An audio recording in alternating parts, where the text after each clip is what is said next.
magazines and periodicals all about the state of children in the world. And I could just devour those magazines and then go to work because I felt like there was some impact that I could have on the situation. And as soon as I wasn't doing that work anymore, the periodicals and magazines were still coming, and I couldn't even look at them. I just couldn't take it in. And it really showed me how people need to feel that they can have an impact on a problem to even be able to take in the information about how bad it is. And so what we're finding, like with Thrive and with the work that you do and others, that as people are getting informed, they're also realizing that there's so many solutions, and we've developed this whole solutioning model, and a lot of it has to do with local communities organizing around issues that are relevant to them right there. Certainly that has to do with energy as well. Right, and we see other problems too, like impoverished parts of Africa or Latin America, where people come with true charitable intentions, bringing technology, but through the divide and conquer model, you've got competing gangs and globalist entities who encourage the wiping out of those villages, suppressing even those kind of solutions. Absolutely. Yeah, you know, Aaron, when you were talking about that decentralization, one of the women who's in our film, an evolutionary biologist, Elizabeth Saturas, she says, I think very cleverly, that when you go out into the forest, good luck finding the boss. You know, it's a self-creating symbiotic system.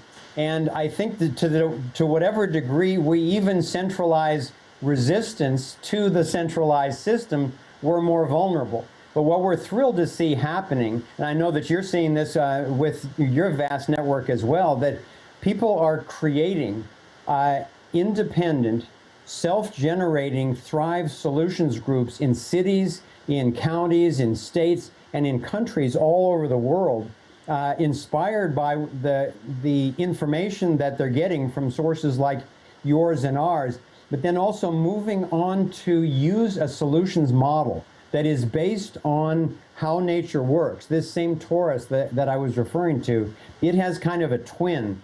And for the scientists in the group, it's called the vector equilibrium. And that's kind of how nature structures the material world. So we've come up with a solutions model. I think you have a picture of it, if you can bring it up on your screen. That, first of all, in 3 dimensions, it's called the sector navigator. And we show it in the movie in computer graphics. And there are 12 spheres, what we call representing the sectors of human endeavor. And it's justice and economics and science and media and spirituality and so forth. It really seems to cover all of human endeavor. And in our solutions approach, we invite people in their communities to come together who are inspired to turn things around, then self-identify as to which sector they're drawn to. What are they passionate about? What are they good at? And then to meet in subgroups with people who are in that sector. And then further to identify, okay, am I someone who wants to work on immediate needs? Am I a doctor who wants to go to Africa and work with Doctors Without Borders, or serve food in a soup kitchen or something like that? Or am I someone who would rather work on the systemic level, working on the corruption in the economic system or in the media system or in the governance system and so forth? Or am I someone at the third level who feels talented with helping people expand their worldview, to deepen their knowledge, what we call the consciousness shift? And what we've been finding is that as people find their particular niche and realize that all of the other sectors and the other levels are also going to be being handled by highly skilled and passionate people, there's a sense of profound relaxation where one can go about doing your part in communication with sectors that are doing all of the other parts, but knowing that nobody has to do the whole thing. So this is something that we're really excited about, and seeing just inspire people and help people to organize all over the country and all over the world.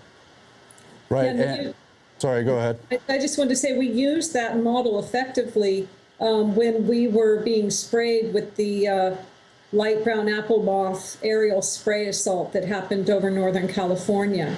And the Monterey, Santa Cruz, and Marin counties organized using this model. And within 6 months, a program that was fundamentally funded through Homeland Security, had hundreds of millions of dollars behind it, was shut down in 6 months. And I know through the Freedom of Information Act, when we saw some of the inside correspondence, we saw one email that said that they had anticipated resistance, but they didn't know it would be so well organized.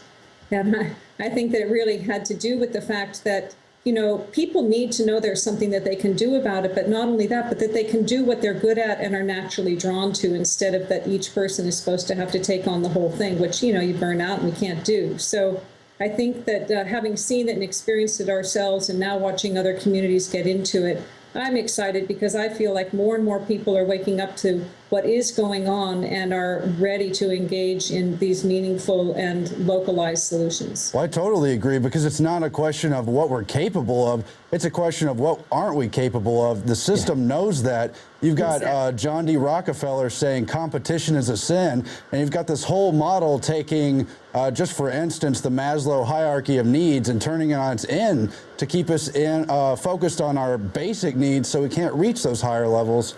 And so how do we fight that integrated system? Because they've taken all the major power companies, consolidated them, and integrated those agenda. We were talking earlier about some of the interlocked boards. Yeah, that's a really good point, because oftentimes people look at the failures of the system and say, oh, the people in charge must be really incompetent or stupid or something. And you know, your programs there have done a good job of actually showing that these people are very shrewd, they're very dedicated, and they got a ton of money in their think tanks. But what they've been doing in their think tanks, obviously, is analyzing, okay, what are all the major sectors of human endeavor, and how can we take them over in order that we can destroy people and consolidate, destroy so many people's lives, consolidate wealth for ourselves, and then control people. Well, we're doing just the opposite. We're taking the same whole systems approach, realizing that all these sectors fit together, but we're coming at it looking to see how can we empower people at the individual level, and then create the new systems as the old systems are crumbling down, either intentionally or just through their own corruption. As they're coming down, we need to be emerging the new systems that are based on integrity and based on personal freedom, but also where the sectors they're all covered and they're all in touch with one another. So that's why I'm thrilled to see that this same model that works so well in stopping this initiative to spray 7 million people in Northern California for 10 years with poison out of an airplane. That was a George W. Bush Jr. Personal earmark, with $300 million in the first year dedicated to doing this thing, that a group of citizens, especially once the moms got involved and started coming to the demonstrations, with their kids in strollers, basically saying, no way you're going to dump poison on my kids. This model, with all the creativity and expertise that got freed up, was able to stop that whole onslaught in 6 months. And I'm confident that this same sort of model, which is so efficient in organizing people's initiative and creativity like a laser as opposed to just a flashlight, I'm confident that when this sort of organization spreads around the world, that and it already is. I just got back last weekend from sharing this model with a National Occupy Summit up in Olympia. And they were very excited by the organizational implications, because they're dealing with so many different issues and struggling as to how to organize and coordinate them. So it's this sort of activity and just the initiative of just millions and millions of people across the planet waking up right now that actually have me being more confident than I've been in the last 15 years that we can turn this thing around. Yeah, and I just want to add that, Thrive as a movie is also, we think of it, it's almost like a trailer for the website, thrivemovement.com, where you can explore all of these solution strategies and learn about success stories, as well as see the movie or share it or do any of the research. We have a resource tree there that has all of the books, videos, organizations, and people that we use to get informed. So it's really a resource for people to understand what's happening, but also to realize how much there is going on that is working, and how effective people can be once they figure out what's happening and organize with that information. So it's more leveraged in in how they're focusing their time and energy. So thrivemovement.com is like the whole other half of the offering. Right. And I love the questions you bring up in the film, because on the one hand, you've got the level where it's the 99%. You mentioned the Occupy movement. On the other hand, you clearly identify we have to have individual rights. We have to have a respect for documents like the Bill of Rights. That's very important to where we need to go from here. If we leave that behind, we lose it all. Now, I want to turn, I don't want to mean to do a sins of the father thing, but just to make an example of Procter & Gamble, because that's where you come from, we've got a lot of challenges there too. You've got the Clarence J. Gamble legacy of being part of eugenics and really coercively hurting people. You guys are trying to turn that question around and empower people, which I think is obviously the right question. How do we deal with issues that you have current members of the Procter & Gamble board working with Monsanto, when obviously that's one of our big problems?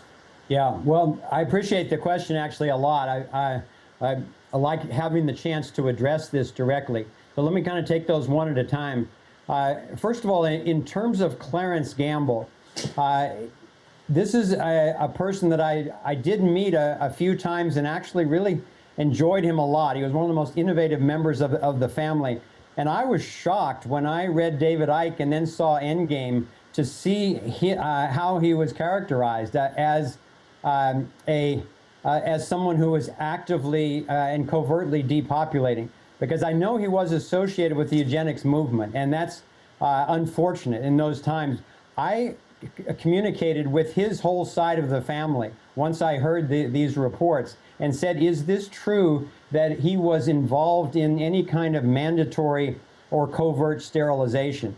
And they said no. As far as any of them knew, he was never himself. In fact, he was a fighter against mandatory sterilization, even though he was very much in favor of spreading the optional birth control and so forth to 30 countries around the world. So I don't know definitively, but that's as best I could find out from the family. But in any case, whatever he was involved in, obviously each one of us is our own human beings, and as we say in the film, there's no more dangerous plot on the planet right now than the elite plot to actively depopulate the planet. And so we're doing everything we can to expose that. So now in relation to Procter & Gamble itself, I personally am very grateful to my ancestor, who was a candle maker and a soap maker, for the legacy that he passed on to me, which is just enough money to spend my life tracking these very questions and then making a film to try to do everything I could about it. But the company itself was one that as I've read about the history, and none of